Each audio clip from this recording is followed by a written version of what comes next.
welcome to episode 8 of Soul of Travel interview series. And I am so excited today to be here talking with Suzanne Hanna from Global Healing Collective and Wilderness Walk.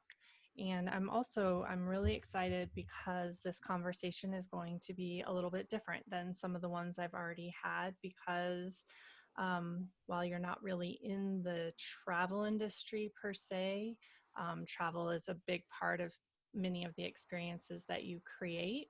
So I'm excited to talk about it from that perspective. But the first thing I would love to do is just give you the opportunity to introduce yourself, share a little bit about the work that you do, and let our listeners get the chance to know who you are. Great.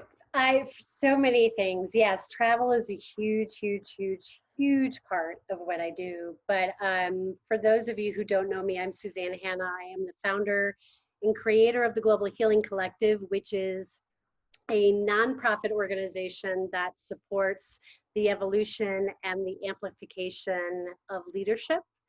And I am also the founder and creator of the Wilderness Walk, which is a high-end personal transformation program that I do all over the world. A lot for leaders, solopreneurs, people moving through transitions. And a lot of it is based on deep, deep shadow work so that we can accept and integrate all aspects of ourselves, both dark and light. So that's pretty much me in a nutshell. Perfect. Um, so, what I really want to dive into is the aspect of transformational travel, because that's where we have one of the many things I think that we have in common, but is really intentionally looking at the power of travel to transform. And I think a lot of times, I think innately transformation happens when we travel. It just does, but sometimes we don't notice it. And I think that for both you and I, we are very intentional about noticing it. We do it on purpose. Travel is the vehicle for that transformation, and we build that into what we offer. And so I would love to talk to you a little bit about why you decided to bring those together, or how you saw travel and transformation connecting and aligning an inner transformation with this physical journey and how they work together. So I could literally say this in one sentence, but I will elaborate. But the biggest piece is that we transform an experience. And a lot of times what happens is that we spend so much time in our heads, so much time in trying to understand, trying to rationalize, trying to learn, trying to grow through the cognitive parts of our brain. And what we're really missing out on is the actual experience that needs to happen in order for us to heal in our body. And I believe that true healing, cellular healing, happens in the body. It doesn't happen in the mind. And one of the things that travel helps with, and being able to be in places, and for me particularly, I do a lot of my work in nature. So I take people to places, I've done them all over the world: Alaska, Costa Rica, Peru, all of these different places where when people get immersed in nature and they're away from their familiar environment, there is something that happens to the senses that doesn't happen when we're in our familiar environment. So we learn to see things differently, we hear things differently, we everything we touch feels different.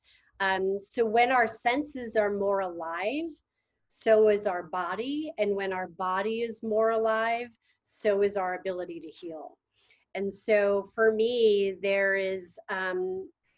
we don't heal in concept, we heal in experience. And travel to me is a huge part of that. And everything from even just getting on a plane or getting in a car, or however you're going to travel to a certain location, from the moment you get off, from the moment you first see this new frontier, this new land, from the time that you get into connection with other people you may be traveling with, or even solo travel, because I've done a lot of that on my own, um, there's something that awakens in you that is unexplainable. Mhm. Yes, and therein lies some of my challenges because it's unexplainable. And so many people want to understand what they're doing before they invest their time and their energy and financial commitment. And it's very hard to, unless you've kind of been in this space and you've been seeking these types of experiences and you're kind of just open to a blanket yes, it's very hard to share exactly what's going to happen in this process, and it's impossible to share because every single person is going to have a different experience and a different outcome. We just kind of hold the space for it to happen, and then it takes its own path. And I'm sure that you can also speak to that. And I think that's the beauty, is that it does meet people where they are. And some people can really be overcoming language barriers and discomfort with food, or senses of they haven't been in nature in this way. And some people are really diving in at a whole different level, and it can happen simultaneously. Um, and still be valuable to everyone at every different level. So I love thinking about it. I love that idea of both trying to explain and not be able to explain what it is. Well, if you think about it, from the moment we're born, we set out on a pilgrimage. We come into this world being put out on a journey. And I use that word a lot in my work. I call, taking the journey home for the work that I do. And so everything in life is anything that's new, let's put it that way, is a journey, is an adventure. And even if we've been to a particular place in the past, there are never two experiences that are the same. And we are hardwired to gravitate towards what is familiar. We just are. That's how we are conditioned. We don't necessarily like uncertainty. We don't like unknowns. And yet, each and every one of us is called to adventure. It's the whole hero's journey, right? So we all know this through times in our life where we just feel this inner call, this inner pull to go on a pilgrimage, to go on an adventure, to see something new, to experience something new. And when we do that and we say yes to that call, we are never the same person when we return. So it doesn't matter how grand the transformation is or how small the transformation is, you are never the same.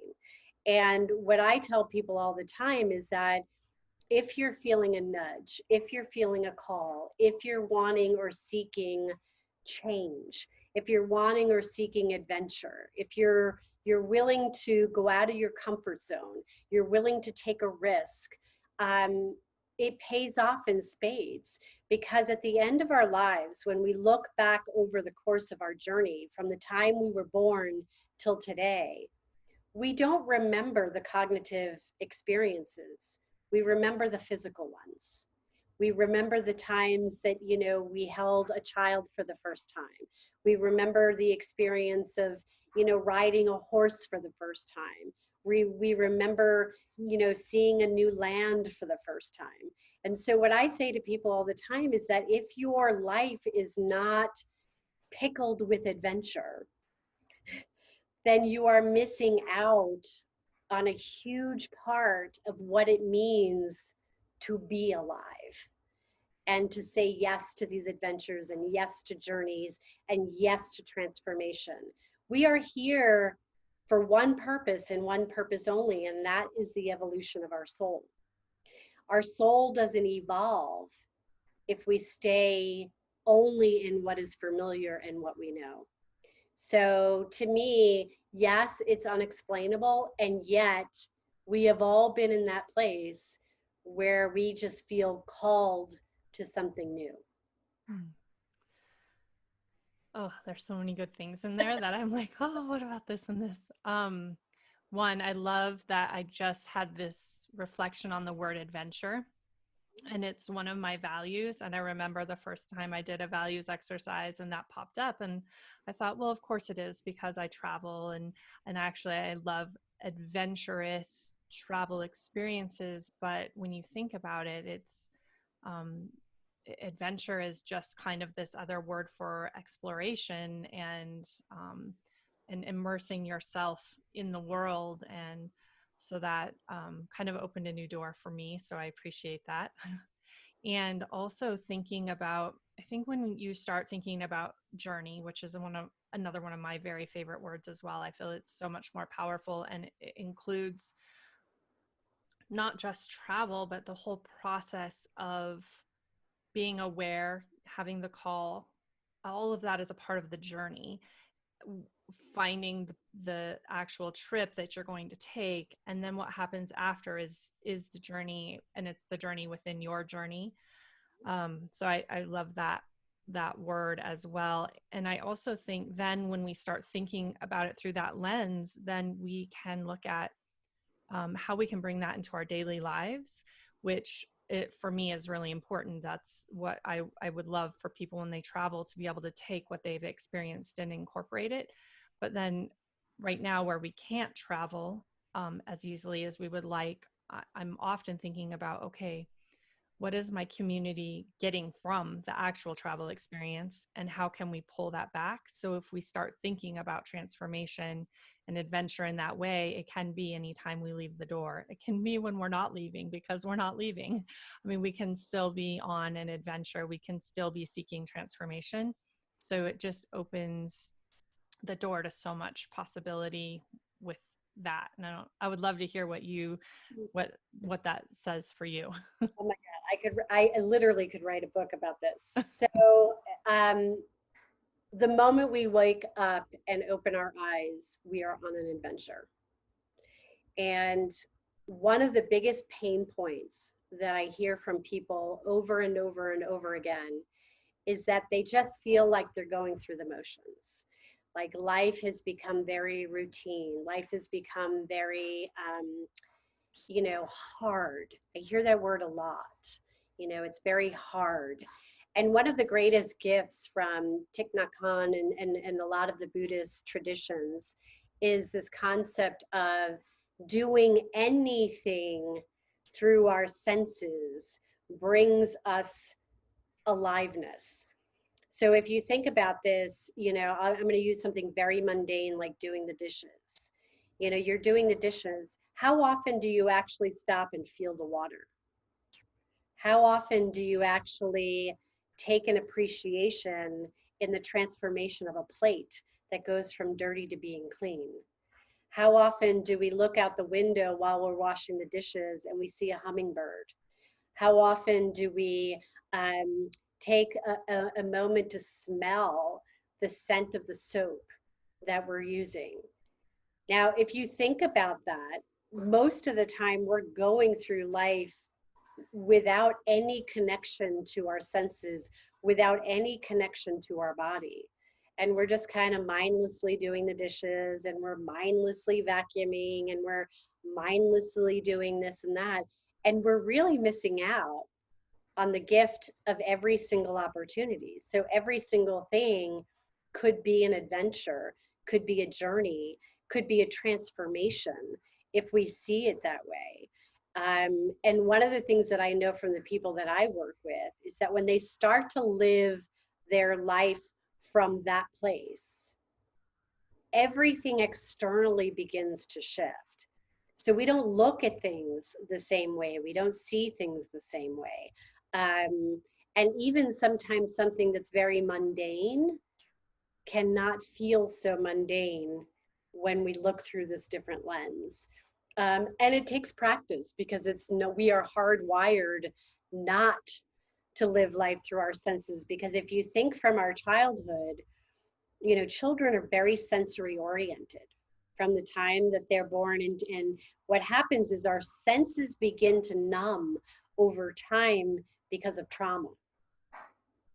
And it doesn't matter who you are. If you are human, you have endured trauma.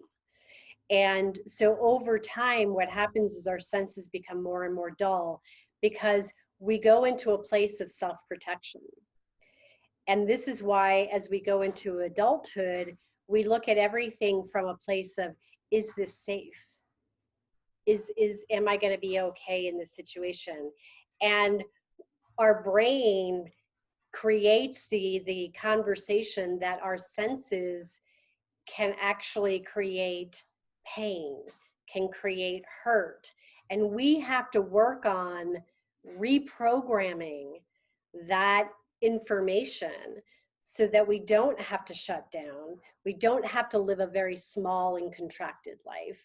We don't have to live in constant fear.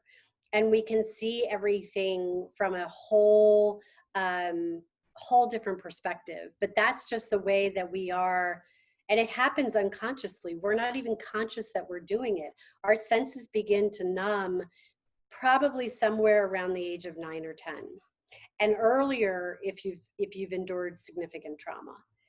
And our whole life's journey is to reconnect with our body, to reconnect with our senses, to reconnect with our aliveness that we were born with. Does that make sense? Yes, it does. Yeah. I love So it. I mean, I think it really is the way that we're seeing things. Everything that's going on in the world right now, for me, is a concept of profound shadow activation. So everything, what we're experiencing now is not new. This has been happening for a very long time. It's just been periods where it's very covert and very suppressed. And then what happens is we have a trigger. We have some type of activation. George Floyd is a perfect example of that. And then all of a sudden, everything that's been covert begins to come to the surface, and all of the shadow pieces. So it gets very messy sometimes and very ugly sometimes. And sometimes it can bring out some of the deepest healing that needs to happen within each of us. All of our own judgments, all of our own wounds, all of our own trauma gets brought to the surface. And it's an opportunity for us to look at it, for us to see, okay, what is this here to show me? What is this here to teach me? But again, we're hardwired to go, ooh, I don't want to look at that because that's hard, that's painful, that's uncomfortable. But that's where the adventure is. That's where the aliveness is. That's where we need to go if we truly want to heal and if we truly want to live. Otherwise, we're just perpetuating the shadow over and over and over again. And the divine part of the shadow is here to wake us up. It is here to help us heal. So we can look at any situation and we can see destruction, which sometimes needs to happen in order for new fertile growth. And we can also see adventure and transformation, which also needs to happen. Mm-hmm. So to me, this whole world, we are on one big adventure. You know, the human experience is one big adventure, and you get to choose how to play that out. And if for me, the way that I choose to play it out is to fully live it. And that includes to get beyond what I know, to get beyond what's familiar, and to go out and seek and see and feel and sense what's around me. Like, oh, again, so many things. I wish I was like taking notes so I could ask every question, but that would take so long. I was really thinking about a lot of what you were saying, but it ties into another question that I had. So I'll stay a little bit on my track that I had here. But I was thinking about when you and I have both said, and I love this actually, when I met you was when I knew I was like, oh, she is my person. Because I have tried to share the message of inner transformation leads to global transformation. And that's definitely kind of what you are tapping into with that. And I have heard people say, or whispers of the rumor or the myth that transformational travel is selfish because you're setting out into the world just for yourself, and you shouldn't be focusing on yourself, or and I had never even, it would have never crossed my mind to think that way. So one, I was like, ooh, I love that. I was just challenged to think about that, because is it selfish? Am I doing something? Am I using resources, putting myself in a community for my purposes? Am I being selfish?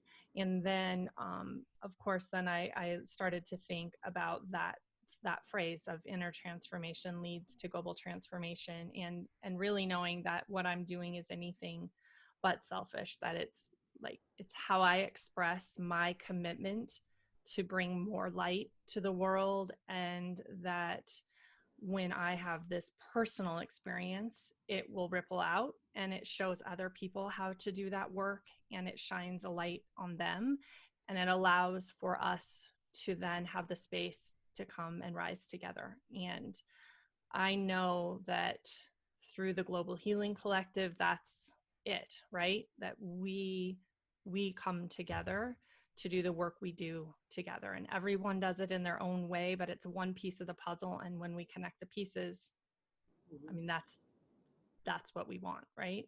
So I would love, I'm sure that just gave you a million things to share, but I for people that don't really, that concept isn't maybe as available to them, to understand how when we do what we do for ourselves, that it does indeed ripple out, whether it's personally, professionally, and in a global perspective. I'll give that to you.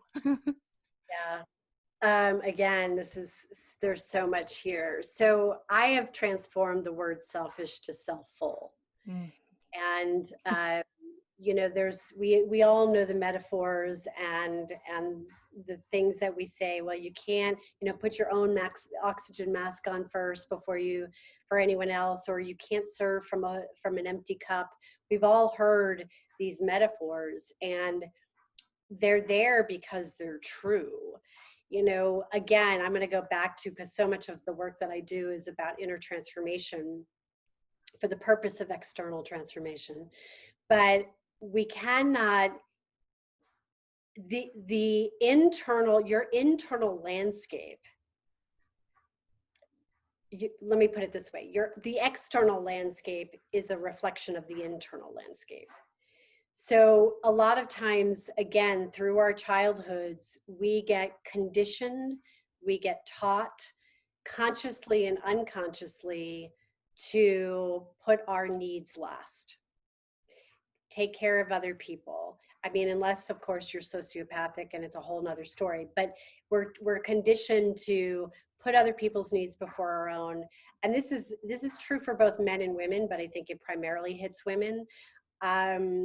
To not ask for what you need, to diminish what you need, to hold space for others so that you're last on the totem pole, so to speak.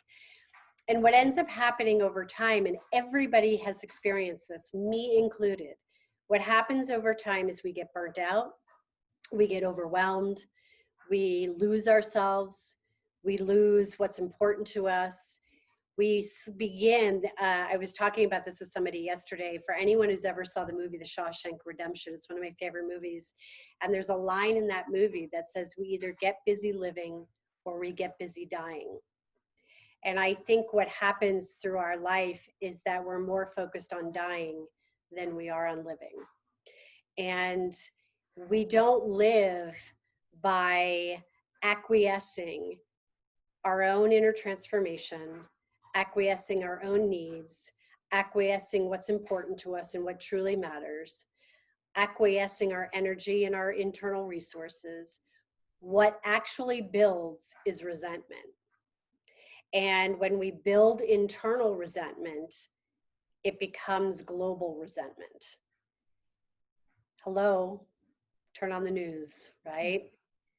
And so what's happening for us is that what we're actually having to recondition ourselves to say, yes, of course, other people matter We're here to serve. We're here to give our gifts to other people. We're here not only for the evolution of our own soul, but we're here for the evolution of everybody else's soul. All of that is true. But how can I do that if I can't even show up? If I can't even show up, how can I do that? How can I serve for my highest and greatest good? How can I hold space for other people's highest and greatest good?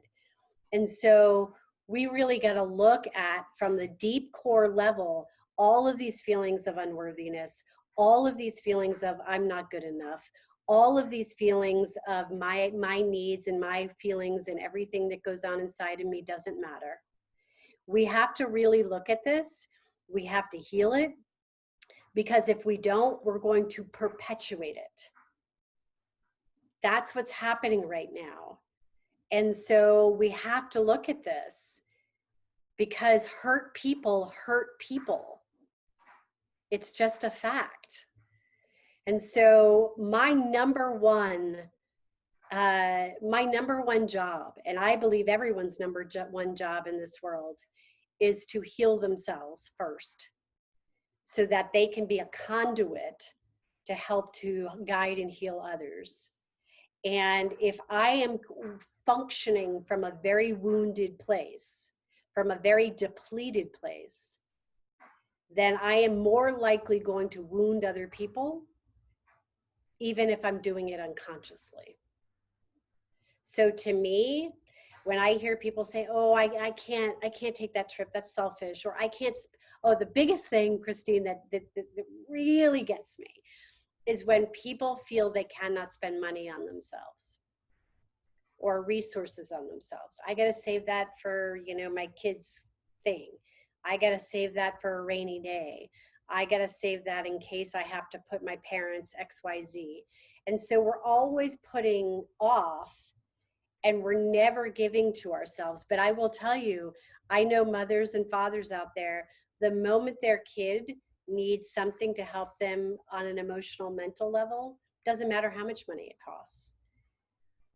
But it's very different the way that we see it for ourselves. And so I always say that, yes, we can't be,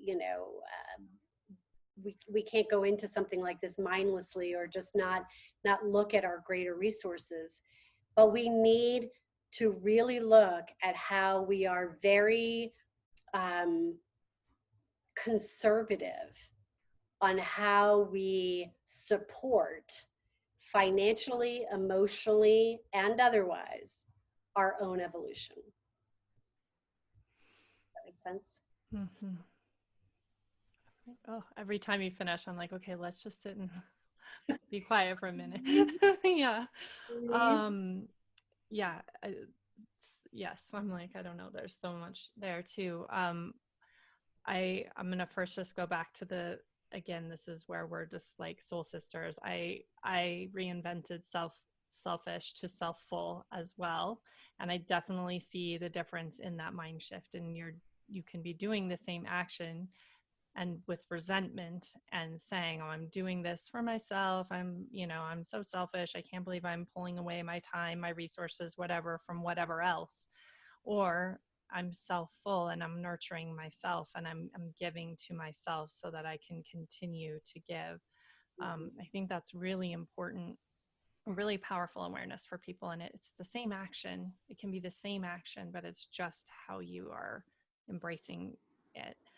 And then the other thing that I think that I loved thinking about, and we say that we heal ourselves first, but I also love that can be, and I think that you would agree, it can be like on a scale. We're not ever going to be perfect. It's not going to be, the job's not going to be done. So some people might hear that and think, oh, okay, so I have all these things to do and then I can start. But it's like, I can do this first thing, and then I can share that out and work from that space. And then I'll grow a little more and I can work from that space. And for me, I had this, that hit me with I was so drawn to people who were doing that. Like they had their experience and they're putting themselves out and vulnerably sharing that. And they couldn't seem to be, they couldn't stop.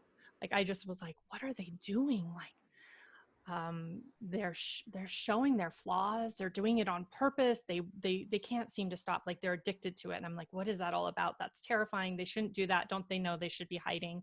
And then I kept seeing it and I realized how much I wanted that for myself, and that's why I was so drawn to it. And then I realized that all of this work, we need to share it as much as possible, because that's how we know it's available to us and other people know it's available to them. And that like that our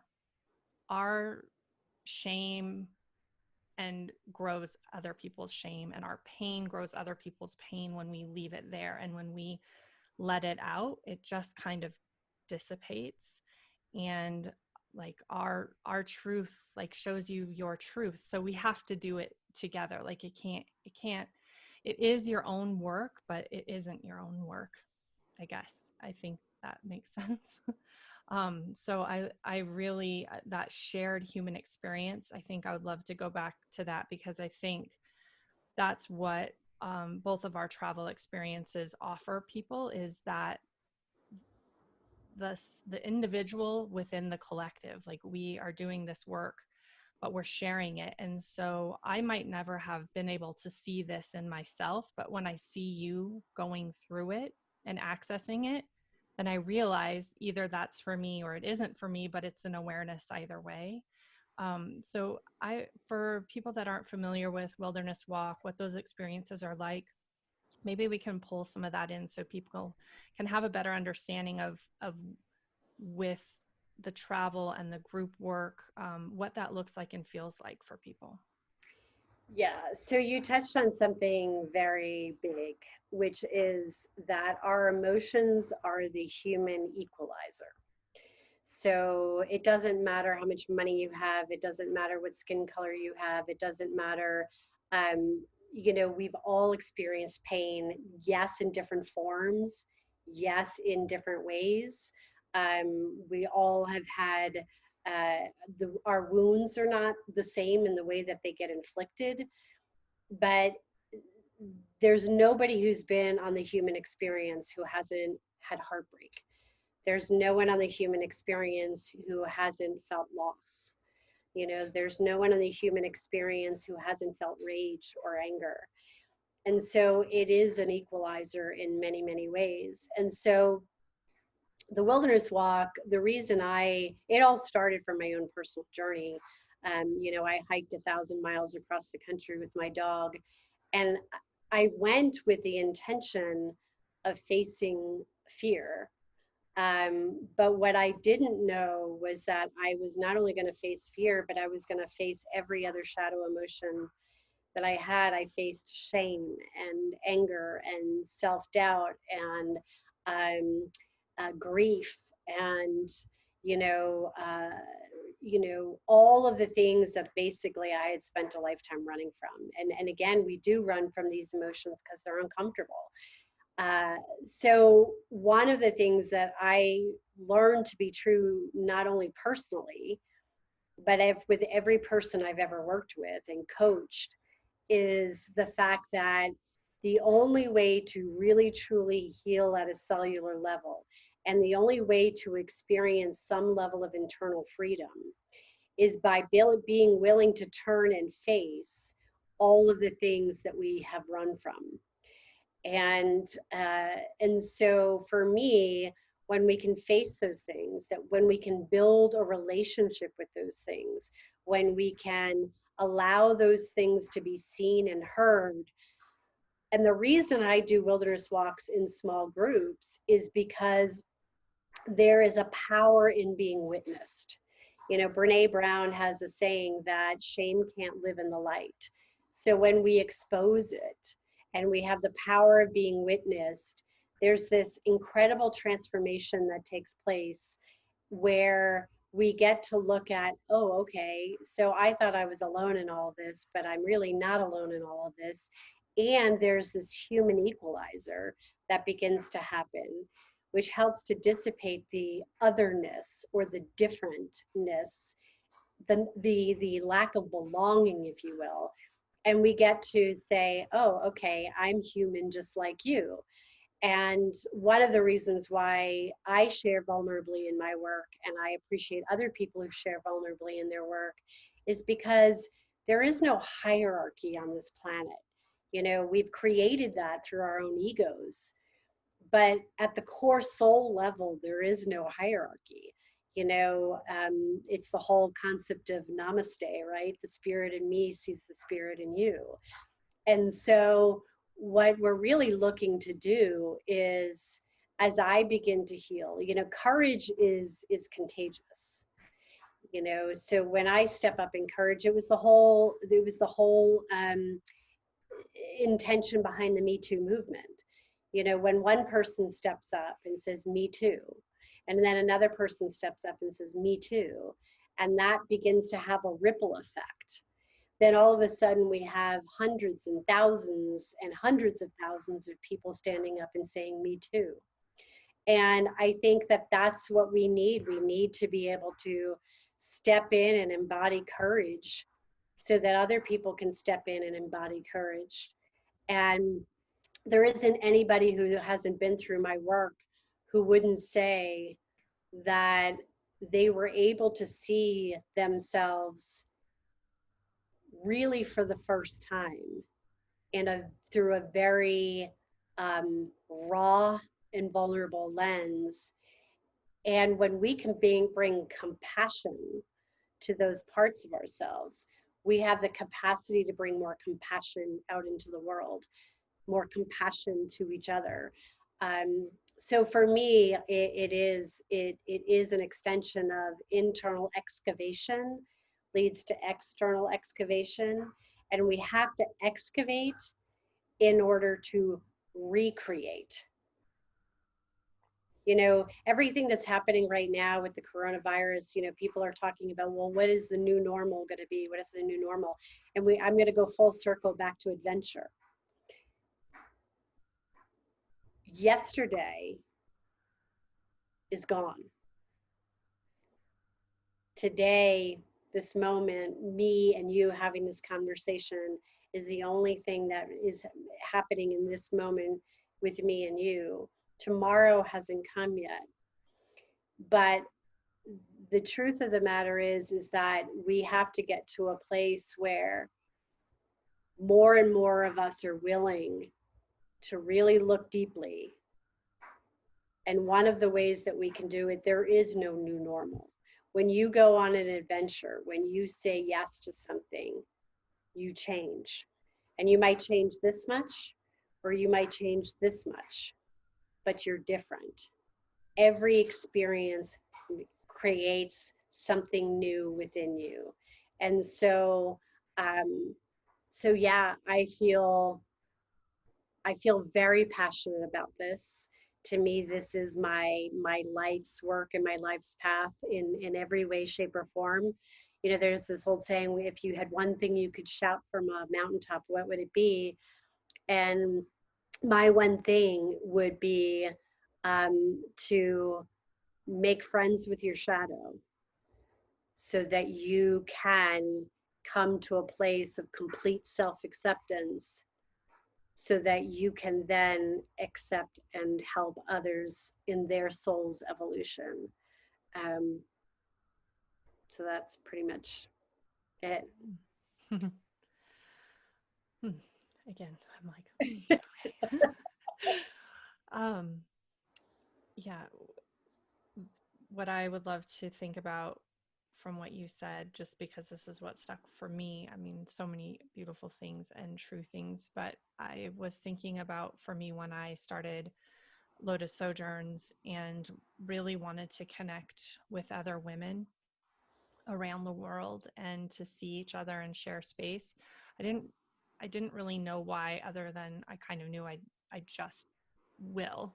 It just was the path that I was on. And I've slowly started to understand that more and more. And when I've been able to sit and share space with women and we can connect authentically, and like you said, we start to share our shared experiences, which often do turn to sharing difficulties and challenges and and pains and hardships, because it's where we easily connect to one another. It immediately breaks down barriers and provides connection and shows that shared humanity. And it it builds the bridges that we need built. It creates that human connection is alive, and then we take that with us. And when we can't we can't shift back to any notion of other or separate, or you're in this country or you're different. Like, the more we repeat those experiences with our neighbors, with our friends, and with people as we travel, the more it shrinks everybody down into this one space. And so for me, that's part of my mountain. And also for me is really strongly allowing women to know their value and their worth, and to know that they have a voice to speak. And I think that's what happens too in those shared circles. Is culturally, a lot of women are not allowed to use their voice, and they see travelers come in, and maybe through some of the exercises that I build into the itineraries, we really do tap into things that wouldn't happen in normal conversation. But then I see some of the women acknowledge, like, that's my story. How do you have my story? And uh, it's profound. I mean, it's so powerful. And it's just like, when that moment happens, that's for me, like, there, that's what I needed. Like, you just got to be seen, and they got to see you, and that's the work that I'm doing. And I think that that's the beauty of traveling this way, with this much intention and this much heart and this much purpose. It's like, it's beyond travel, but it just happens to encompass that you're going somewhere to make this happen. And then, like you said, the actual experience is what allows for it to happen. And so it is really important, but it's not the essential piece. You can't just go to Vegas and have this happen. You have to have, well, I mean, you probably have a lot of transformation there too, but but it's not the same thing that we're looking at. I'm going to start to wrap this up, but I would love for people who have been inspired by what you've been sharing, who want to learn more about either Global Healing Collective and leadership and that aspect of your work, or Wilderness Walk. How can they learn more about where to find you and what you do? Yeah, so I mean, you can go to either of the websites. It's globalhealingcollective.org or thewildernesswalk.com. So that's probably, or follow me on social media. Any of those venues, people can tap into what I'm doing and what we're about. We do have a free online group for Global Healing Collective that you can share if you want. So for me, again, it's about one of the things that you said earlier that I thought was beautiful is how it's all just different pieces of a puzzle.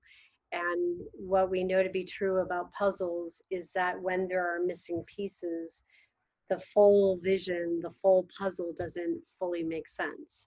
And so everybody being a piece of that puzzle and allowing us, and this is my piece of the puzzle, so Global Healing Collective and the Wilderness Walk are just my pieces of the puzzle. And Lotus Sojourns is your piece of the puzzle. So I love how that we can all bring something to offer as an opportunity to allow people to get to where they want to be or need to be in order to serve at the highest level that they can serve. Thank you. And I would actually, just for anyone who's listening, like to kind of reiterate what I said before, but I would welcome them, if this is scary but piques their interest, to go ahead and dive in and know that they'll be welcome wherever they are on their journey. Because in the year since I've met you, I think it's only been a year, although it feels like a really long time. Maybe it's 2 years. It feels like a very long time, and the amount of growth that I've had through this community has been immense. And every step of the way, there was someone there who was experiencing something similar that I could relate to and connect with. So I wouldn't want people to feel like they didn't know enough to be welcome, or that they needed to be already expecting more of themselves. If they just give themselves the gift to open the door, that it will be waiting for them, and they'll be able to take from it what they need right now. So I just want to put that out there to people, to know that they can just step in and be welcome. And I appreciate you creating that space for that to happen as well, because that, I think, would be challenging, but it is true. So thank you. Thank you. Thank you. And thank you so much for being here today. I'm very happy to have Sorry I was shared your late. message. That's okay. It surely happens. Thank you so much. Thank you.